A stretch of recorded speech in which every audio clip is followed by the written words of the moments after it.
Hello everyone, here we'll be talking about mucormycosis, often called by its informal name as black fungus. It is not a single species, rather it is a group of fungus belonging to the order Mucorales. It includes Rhizopus, Mucor, Lichthymia and Cunninghamella. Rhizopus is the most common one amongst all these.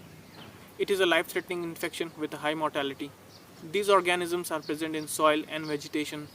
Infection is acquired by inhalation, ingestion, or contamination of wound by the sporangiospores which are present in the environment. In normal individuals, phagocytic cells like macrophages kill these fungus by oxidation, cationic peptides, and defensins. But in immunocompromised people like those who are on corticosteroid therapy for COVID-19 or after organ transplant, these defense mechanisms become ineffective in them. They develop different forms of mucormycosis and most commonly invasive mucormycosis. These are angioinvasive fungus, which means they grow into the blood vessels and disrupt the blood supply of the organs. They also require iron as their growth factor. Other conditions that predispose to mucormycosis are diabetes, diabetic ketoacidosis, neutropenia, and any conditions causing increased iron.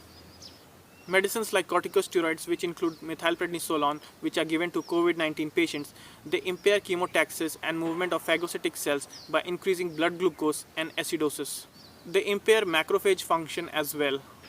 Acidotic conditions like diabetic ketoacidosis cause increase in iron by release of iron from iron-binding protein, which makes the patient susceptible.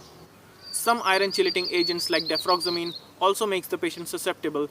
They help the fungus to utilize iron, which was previously not available. Neutropenic patients have dysfunctional phagocytosis, which makes them susceptible. There are many different forms of mucormycosis.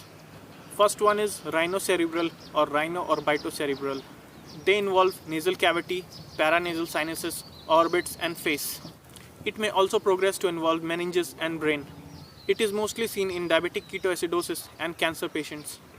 Next is Pulmonary Mucormycosis. Most commonly seen in neutropenic patients, it looks clinically similar to aspergillosis. The fungus grows into pulmonary vessels and cause infarction.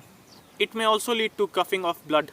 On chest X-ray, it shows rapidly progressive bronchopneumonia, lobar consolidation, and cavitation. There may be formation of fungal balls similar to aspergilloma.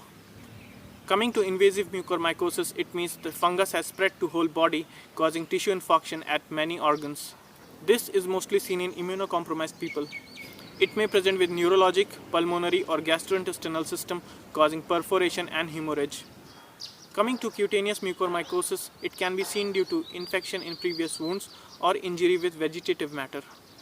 Cutaneous mucormycosis can also be a sign of spread of fungus in blood.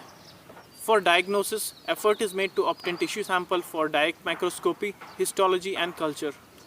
Scraping from nose, aspirate from paranasal sinuses, bronchoalveolar lavage, biopsy or necrotic tissues are some of the samples used. On KOH mount examination, broad aseptate hyphae are seen with branching at right angle. There are no specific molecular or serological tests available which can be widely used. When it comes to treatment, the first and the mainline drug used for treatment of mucormycosis is amphotericin B. Along with this, surgery may be required in many cases to remove the infected tissue. Other than this, posaconazole can also be used in some cases.